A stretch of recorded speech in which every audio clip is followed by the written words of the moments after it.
moment Elias Rowan stepped into the bright hospital corridor that afternoon, carrying the weight of overdue tuition notices and unanswered prayers, he had no idea that one simple question would reroute his entire life. Sunlight poured through the wide windows, bouncing off polished floors, and yet his chest felt heavy, as if the world itself was holding its breath. He was a poor scholarship student, working part-time as an orderly to survive college, and today he was about to do something terrifying, ask someone to the university spring dance with nothing but hope and honesty to his name.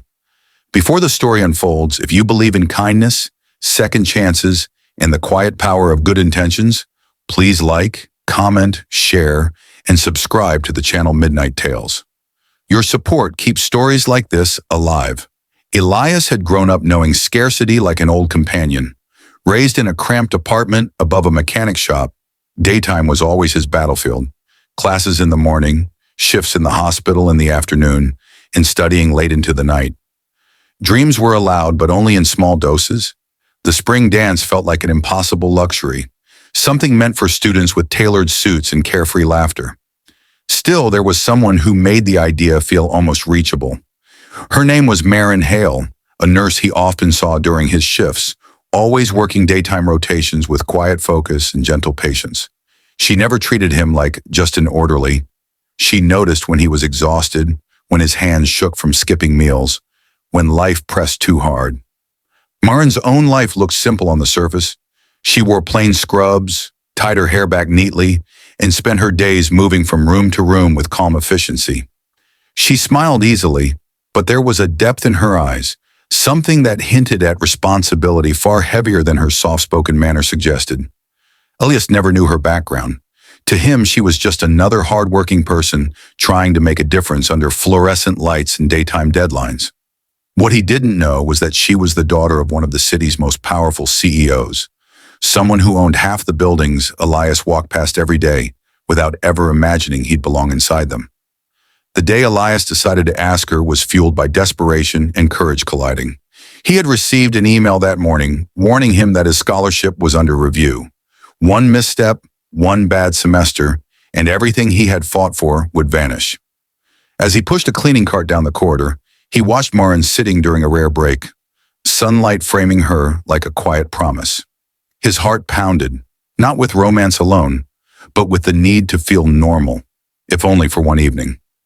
Asking her to the dance felt reckless, but also necessary, like reminding himself that he was more than survival. When Elias finally gathered the courage, his request was simple and unpolished, born from sincerity rather than confidence. He expected rejection, or at least polite hesitation. What he received instead was a look of surprise softened by warmth and a nod that felt like the world opening its hands. Maren agreed without conditions, without questions about money or status. In that moment, Elias felt seen not as a poor student or a struggling worker, but as a person worthy of yes. The days leading up to the dance were a test of endurance. Elias scraped together enough money for a second-hand suit, skipping meals and walking miles to save bus fare. Daytime hours blurred into one long stretch of effort, but something inside him had shifted. There was light now, something to look forward to. Meanwhile, Maren watched him quietly, noticing the strain in his shoulders, the quiet determination. She admired his resilience, his refusal to let bitterness take root. What Elias didn't see was the storm brewing in Maren's other world.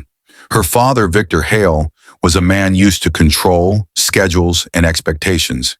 He had planned her life carefully, including who she should associate with. Maren had chosen nursing not as rebellion, but as purpose, and she had kept her identity private to live honestly. When Victor discovered she was attending a public university dance with a student who worked as an orderly, his disappointment was sharp. Yet Maren stood firm, choosing integrity over approval, daylight over shadows. The day of the dance arrived under a clear sky, sunlight flooding the campus with warmth. Elias arrived early, nerves buzzing, convinced at any moment he would be exposed as someone who didn't belong. When Maren appeared, dressed simply but elegantly, the noise around them faded. She looked like herself, not someone hiding behind wealth or expectations. They walked into the dance together, not as spectacle, but as equals. And for the first time, Elias felt that maybe the world wasn't divided as cleanly as he had believed. The truth surfaced quietly later that afternoon, not through confrontation, but through coincidence. Victor Hale arrived on campus for a donation ceremony, his presence commanding attention. When he saw Marin with Elias, recognition sparked, not of status, but of character. He watched how Elias carried himself, how he listened, how he treated Marin with respect rather than awe. It unsettled him.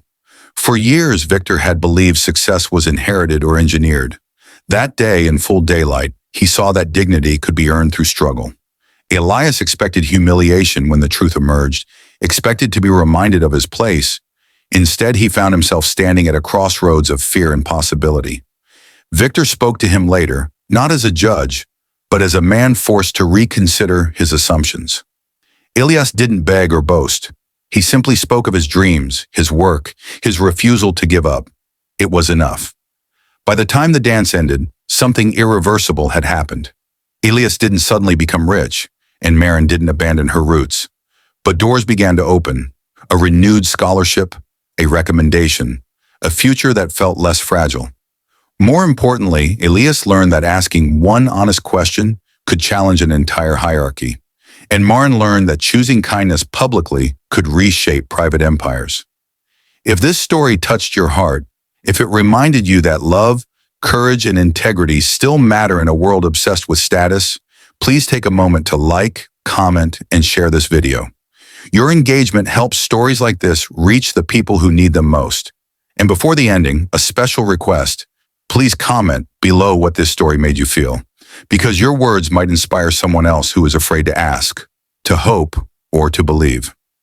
As the sun dipped lower and daylight softened into evening, Elias walked home lighter than he had ever been, not because his struggles were over, but because he now knew they were seen. And sometimes being seen is the beginning of everything.